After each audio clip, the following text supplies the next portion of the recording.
From here at the gazebo, our peaceable kingdom spreads for miles and miles. Out in front of you is a big mountain. That's Hog Mountain.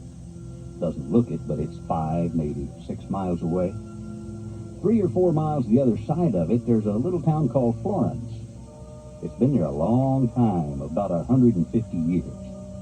Pastor and Mrs. King Fisher started that town when Indians and outlaws still roamed this part of the country. Now, there's a sort of cone-shaped mountain, what folks around here call a sugarloaf shape, 3 or 4 miles behind you. You wouldn't know it because of all the oak and cedar around us, but it's there. In the 1870s, not long after the Civil War, a family named Turnbow moved there. That sugarloaf was soon known as Turnbow's Mountain. The Turnbows built their home between the mountain and the river just a few miles from here. One day, Mrs. Louisa Turnbow and another lady, Mrs. Amy Smith, rode their horses from the Turnbow place to Florence to visit a friend. Mrs. Turnbow was riding Yalgo, a great racehorse her family owned. Yalgo was famous throughout this country because he was big and fast and strong. Mrs. Smith was riding a tough little western pony, not nearly so big or swift as Yalgo. That afternoon, their visiting done, they started home with plenty of time for a quiet ride through the country that spreads out around us here. Now, to get from Florence back to the Turnbow place was a ride of 12 or 15 miles, and Mrs. Turnbow would have to ride past Hog Mountain there in the distance, then across the Lampasas River just below you, and then right past here on their way home. Now, Amy, aren't you glad you came with me? Of course I am, Louisa. It was a wonderful visit. But it is a long ride home. A long ride on a beautiful day upon such a fine horse. I can think of nothing better. Did you hear that? Even Yalgo agrees. Come along, Amy. He's headed home. Louisa? Are there riders there along the ridge? Where? Oh, yes, I see. I believe you're right. How many, Louisa? A half dozen. Maybe a few more. There's nothing to worry about. But Mrs. Turnbow was being kind, trying not to worry or frighten her dear friend. Around here in those days, everybody had to be careful. Like I said before, there were plenty of outlaws, and there were more Indians than settlers. This was Comanche territory. Louisa, they're Indians.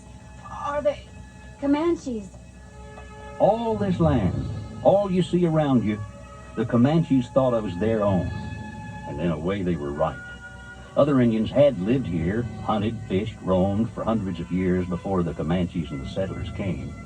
Sometimes they made agreements to let settlers have the land to farm and raise cattle, but sometimes the settlers just took what they wanted. And sometimes, agreement or no agreement, the Comanches raided the settlers' homes. Things weren't always so peaceful there. But Louisa had dealt with the Comanches before. They had come to the ranch. They'd seemed fierce, but her husband had talked calmly with them, and the Indians left to go about their business. She and Amy would simply go on with theirs. Louisa Turnbow was a strong, proud woman. It would take more than a few riders to frighten her. We will continue our ride, Amy, but perhaps we should pick up the pace a bit. The Comanches looked down from the ridge, watching the two women on the trail below. The small, wiry Indian ponies shuffled impatiently, waiting.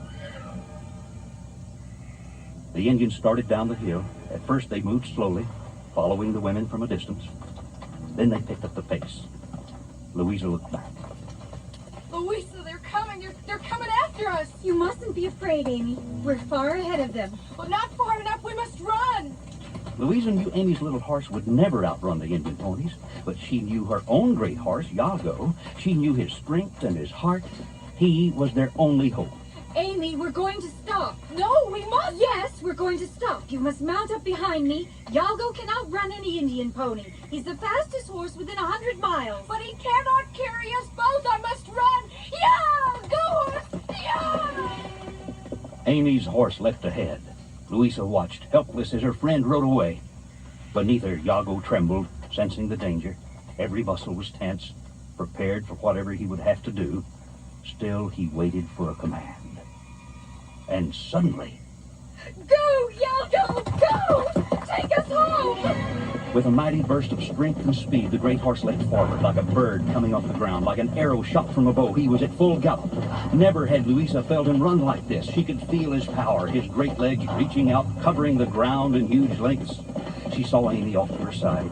How long could her gallant pony keep up his pace?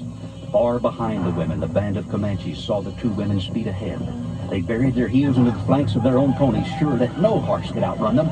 It was only a matter of time until the fat, weak horses of the settlers tired and they would have their prisoners. Ahead of them, Yalgo thundered forward. He had long ago passed Amy's little horse. Louisa looked back, and her heart sank. Amy! The Comanches had caught up with her friend. Two of the braves grabbed the reins of her horse and pulled him to a stop. There was no more she could do. That was the last she ever saw of Amy. Louisa leaned low over the neck of her horse. Her hands knotted in his flowing golden mane. Take me home, Yalgo. Please, please, take me home. Who knows what they think of us, these beautiful animals we live with? Who knows how they hear us? All we know for sure is that they do hear us and care for us, protect us as best they can. Yalgo ran as he had never run before. Behind them, the Indian ponies came closer and closer.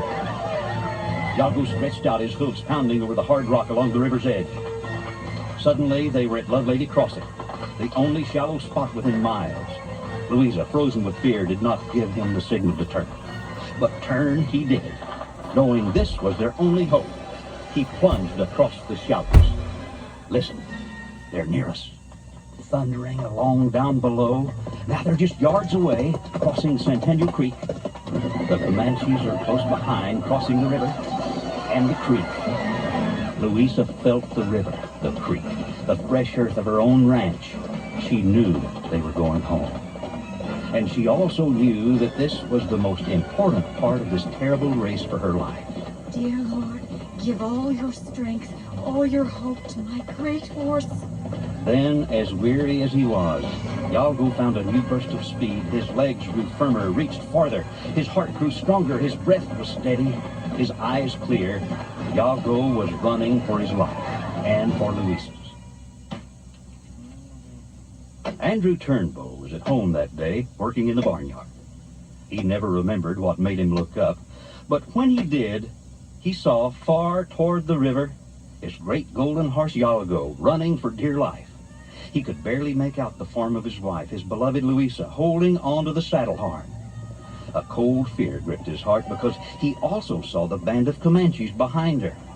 The horse was her only hope. If he could get to the open pasture, they would not dare follow.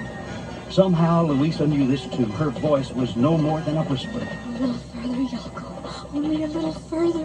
And Yalgo knew. He surged forward, leaping a shallow ditch, and galloped onto the Turnbow land. Behind him, the Comanches pulled to a stop. They knew now that the great horse had defeated them. There was no need to follow. Andrew reached to his wife, but her hands were frozen around the saddle horn. Slowly, gently, he helped her loosen them. She slid from the saddle. Andrew took her into his arms and led her toward the house. But she stopped. Wait, Andrew. Wait. She turned and walked to Yalgo. She leaned against him, running her hands along his weary neck. Tears streamed down her face.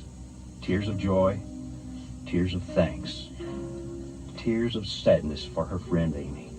You have saved my life, Yalgo. I will never forget you. No one will ever forget you. And it's true, you know. Around here, we've never forgotten Yalgo. We've never forgotten that day when he ran as he had never run before, when the race was more than a game, when he had a life to save. We've never forgotten the day Yalgo took Louisa Turnbow to the safe home near beautiful Turnbow Mountain. In fact, some say if you sit quietly you can still hear the big horse running. Yes, I think that's him. He's heading home.